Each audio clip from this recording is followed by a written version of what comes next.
Hello everyone, welcome back to Medicoism. चलिए आज देखते हैं नेक्स्ट लेक्चर, ठीक है ना। नेक्स्ट लेक्चर देखते हैं आज। और नेक्स्ट लेक्चर आज है हमारा किसके ऊपर, वाइटामिन चल रहे हैं ना, ठीक है। वाइटामिन में आज चलते हैं लेकर वाइटामिन B2, ठीक है ना। B2 लेकर चलते हैं। वह जैसे बताया था कि सबसे पहले नेम पे याद रखना है, ठीक है ना, कि वाइटामिन B2 है। नेम क्या है इसका? राइबोफ्लेविन, ठीक है ना। चलिए सबसे पहले वही, हम तो मेडिको है, ठीक है ना। थोड़ा सा इंट्रो लेंगे, इसका इंट्रो लेते हैं। इंट्रो में समझते हैं कि ये कैसा विटामिन है। बेसिकली ये लाइट सेंसिटिव है, ठीक है ना। लाइट, एक सेकेंड, लाइट सेंसिटिव है, ठीक है ना। और लाइट सेंसिटिव है, कैसा है? हीट स्टेबल है, हीट से स्टेबल है। अब हीट स्टेबल है तो क्या पता चल रहा है कि कुकिंग करने पे इसको कोई भी इफेक्ट नहीं पड़ेगा, ठीक है ना। कुकिंग पे कोई इफेक्ट नहीं पड़ेगा, कि लॉस नहीं हो जाएगा, डिस्ट्रॉय नहीं होगा इसका स्ट्रक्चर। और एक इसका इंपॉर्टेंट पॉइंट है जो याद रखना है आपको, कि इसको और क्या बोलते हैं हम? Also known as Warburg yellow enzyme, ठीक है ना। ये मेन पॉइंट हो गए इसके, कि और क्या बोलते हैं हम इसको? वारबर्ग येलो एंजाइम, ठीक है। सोर्सेस लिखते हैं। सोर्स, जब कोई सोर्स नहीं एग्जाम टाइम पे है और वहां पे कोई भी सोर्स जो है वो याद ही नहीं आ रहा है, एक सेकेंड, हाँ ठीक है ना। कोई सोर्स याद नहीं है तो सबसे पहले सोर्स क्या लिखते हैं? एग वगैरह लिखते हैं, एग या फिर फिश। तो सोर्स में फिश, सीरियल्स और लेग्यूम्स, ठीक है ना। इतने सोर्स काफी हैं। हाँ सॉरी। चलिए अब बताया था प्रोटीन वाइटामिन को याद करने का तरीका क्या है। सबसे पहले वाइटामिन का क्या देखना है? वाइटामिन का जो केमिकल नेम वो पता होना चाहिए, थोड़ा सा इंट्रो पता होना चाहिए उसके बारे में, और उसके बाद में क्या पता होना चाहिए? सोर्स। ये तो बहुत इंट्रो में ही आएंगे, चलो सोर्स भी। उसका एक्टिव फॉर्म क्या है, ठीक है ना। उसकी कोएंजाइम फॉर्म क्या है, वो एक्टिव किस फॉर्म में? कोएंजाइम फॉर्म, कोएंजाइम फॉर्म, ठीक है ना। कोएंजाइम फॉर्म है इसकी दो होती हैं बेसिकली, एफएमएन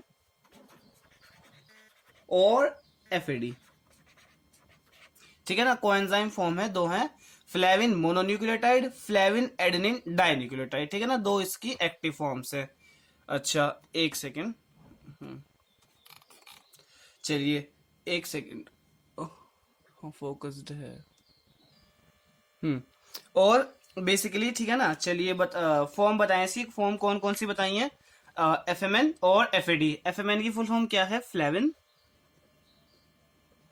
है ना। एफएमएन की फुल फॉर्म क्या होता है? Flavin mono nucleotide, flavin mono nucleotide, ठीक है। और एफएडी की फुल फॉर्म क्या बताइए? एफ की फ्लेविन एडेनिन डाइन्यूक्लियोटाइड। चलिए ठीक है ना, ये इतना पता चल गया बेसिकली। इसलिए इनको क्या बोलते हैं? फ्लेवोएंजाइम्स बोलते हैं इनको, ठीक है ना। स्ट्रक्चर्स में इतना डीप में नहीं जाना है। स्ट्रक्चर्स में सिर्फ क्या होगा, जैसे फ्लेविन है, फ्लेविन के बाद एक कोई भी शुगर मोइटी होगी, फ्लेविन ग्रुप के बाद शुगर मोइटी, और फिर फॉस्फेट ग्रुप जो ऐड हो जाएंगे, ठीक है ना। तो स्ट्रक्चर में इतना डिटेल में नहीं जाना है कि स्ट्रक्चर में डीप में जाके इतना ज्यादा परेशान हो रहे हो, ठीक है ना। चलिए अब ये देखते हैं एंजाइम कौन कौन सा रिक्वायर्ड करता है इनको। एंजाइम रिक्वायर्ड, कि कौन कौन से एंजाइम हैं जिनको ये वाले विटामिन जरूरी होते हैं अपने फंक्शंस के लिए, ठीक है ना। तो कौन कौन से एंजाइम है? सबसे पहले तो कॉम्प्लेक्स 1 है जो ईटीसी का है, ठीक है ना। एफएमएन वाले को बताते हैं, पहले हम बताते हैं एफएमएन को। एफएमएन, तो एफएमएन को कौन रिक्वायर करेगा? कॉम्प्लेक्स 1 किसका? ईटीसी का। कॉम्प्लेक्स फर्स्ट किसका? First etc, electron transport chain में, है ना। जब एनएडीएच करते हैं, जब एनएडीएच डिहाइड्रोजिनेज एंजाइम होता है, एंजाइम का नेम क्या होता है? NADH dehydrogenase. एक छोटा सा पॉइंट और लिख लो ऊपर, कि ये जो फ्लेविन है ना, विटामिन B2 कौन सी रिएक्शंस में हेल्प करती है? ये आप क्या हेल्प करती है? ऑक्सीडेटिव रिडक्शन रिएक्शन में, ऑक्सीडेशन रिडक्शन रिएक्शन में हेल्प करेगी। जितनी भी ऑक्सीडेशन रिडक्शन रिएक्शन होंगी मेजरली सब राइबोफ्लेविन के थ्रू होंगी। ठीक है ना। चलिए ये पता चल गया। एक एंजाइम है एल अमीनो एसिड ऑक्सीडेज, ठीक है ना, ये तो पहला था। दूसरा है एल अमीनो एसिड ऑक्सीडेज। आगे चल के जब अमीनो एसिड का मेटाबॉलिज्म बताएंगे तो वहां पे अमीनो एसिड की रिएक्शंस आएंगी, वहां पता चलेगा आपको ये, ठीक है ना। तो एफएमएन के लिए तो दो ही थी। अब नेक्स्ट चलते हैं एफएडी के पास। एफएडी एफएडी के पास चलते हैं। सबसे पहले इसका कौन कौन यूज करेगा? Complex second of etc. Complex second drop time में बहुत बार याद करा था ना कॉम्प्लेक्स सेकंड को, ठीक है ना। मेम्ब्रेन प्रेजेंट होता है। कौन सा है? Succinate dehydrogenase. Succinate dehydrogenase, succinate dehydrogenase, ठीक है ना। फिर है D amino acid oxidase. L तो एफएमएन के पास है, डी यहां पे है, D A amino acid oxidase, ठीक है ना। एसिटाइल कोएंजाइम डिहाइड्रोजिनेस, ये आगे जब मेटाबॉलिज्म आएगा ये सब एंजाइम वहीं पे ही आएंगे। एसिटाइल कोएंजाइम ए डिहाइड्रोजिनेस, ठीक है ना। ठीक है। और एक इंपॉर्टेंट एंजाइम और लिख लो, ज़ैंथिन ऑक्सीडेज। ज़ैंथिन ऑक्सीडेज, ये बहुत ज्यादा इंपॉर्टेंट एंजाइम है। ये आगे मेटाबॉलिज्म में बताएंगे इसको, काफी ज्यादा इंपॉर्टेंट एंजाइम है, ठीक है ना। चलिए एक सेकंड। हाँ, तो अब जो है एंजाइम कौन कौन से यूज कर रहे हैं वो बता दी हैं। अब जो मेन पॉइंट है जहां से क्वेश्चन बनेगा, क्वेश्चन कहां पे बनता है हमेशा? डेफिशिएंसी मैनिफेस्टेशंस पे। डेफिशिएंसी पे क्वेश्चन बनेगा। तो डेफिशिएंसी में सबसे पहले क्या है? ग्लोसाइटिस। ग्लोसाइटिस में क्या है? जैसे मेरे पास ग्लोसा का टर्म, जब भी ग्लोसा मतलब आता है, ग्लोसा का मतलब भी टंग होता है, ठीक है ना। एना में बहुत सारी पढ़ोगे आप ग्लोसा रिलेटेड जो मसल्स होंगी, ठीक है ना। ग्लोसा का मतलब होता है टंग, और आइटिस का मतलब होता है इन्फ्लेमेशन, ठीक है ना। तो टंग का इन्फ्लेमेशन ग्लोसाइटिस, ठीक है ना। अब इसमें इतने याद रखना है कि यहाँ पे जो भी कुछ होगा ना वो मेजरली बकल कैविटी के पास में होगा, ठीक है ना। जैसे ग्लोसाइटिस हुआ, साथ में क्या हुआ? मेजेंटा कलर टंग हो गई, डार्क कलर टंग। टंग का जो कलर था वो डार्क हो गया है काफी ज्यादा, ठीक है ना। ये भी इसका एक सिम्टम है, ठीक है। एक है किलियोसिस, ठीक है ना। ये भी इसका ही है डेफिशिएंसी। एंगुलर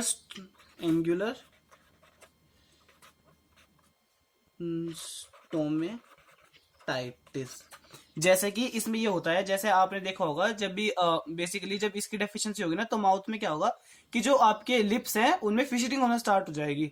लिप्स में फिशरिंग होना स्टार्ट हो जाएगी, और लिप्स और इसमें क्या होगा, जैसे लिप्स के कॉर्नर्स है ना, कॉर्नर्स पे से वहां पे से जो वहां की एपिथेलिया होगा, म्यूकस होगा, वो डैमेज होने लग जाएगा और फिशरिंग होने लग जाएगी, है ना। तो फिशरिंग, ठीक है ना। फिशरिंग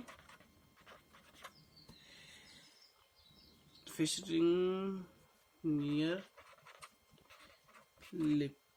लिप्स के पास फिशरिंग होने लग जाएगी, ठीक है ना। तो ये क्या है? ये इसके फंक्शंस हैं, ठीक है ना। अच्छा, जब इसमें ऐसा होगा बताया आपको, जैसे ग्लोसाइटिस है, ग्लोसाइटिस में क्या होगा कि टंग जो होगी डार्क कलर की हो जाएगी। टंग सोचो, ये बेसिकली टंग है, मतलब ऐसी होती है ना, पेपिलास होते हैं टंग के ऊपर। लेकिन अब सोचिए इन्फ्लेमेट हो गई, इन्फ्लेमेट होने से क्या हुआ? इसका डाया बढ़ गया है। अब डाया बढ़ने से क्या होगा कि ये जो जितने भी गैप्स ये दिख रहे थे आपको यहाँ पे, ये एक सेकंड, हाँ, यहाँ पे जितने भी दिख रहे थे ये सब फिलअप हो जाएंगे। और टंग कैसी हो जाएगी? अब टंग ऐसी हो जाएगी, स्मूथ। टंग स्मूथ हो जाएगी, टंग में से पेपिलास लॉस्ट हो जाएंगे, ठीक है ना। तो टंग कैसी हो जाएगी? स्मूथ। और टंग में से जो आपके क्या होते हैं पेपिलास, वो सब लॉस्ट हो जाएंगे, ठीक है ना। चलिए, ग्लोसाइटिस, ठीक है। आइज में क्या होगा? आइज में भी इसका एक इंपॉर्टेंट फंक्शन आएगा, मतलब डेफिशिएंसी आएगी आइज में भी। कॉर्नियल